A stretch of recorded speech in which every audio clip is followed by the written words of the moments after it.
Yun, magandang araw po. Gusto ko lang sana i-share 'tong video na 'to. Way back mga 2017 siguro 'to. Nakita ko lang siya sa Google Photos ko, naka-save. Ito po yung bukid sa Ilaya nung hindi pa siya nabebenta.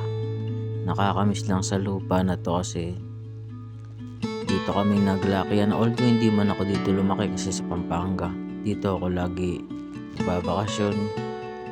Mga pinsan ko dito na naglakihan.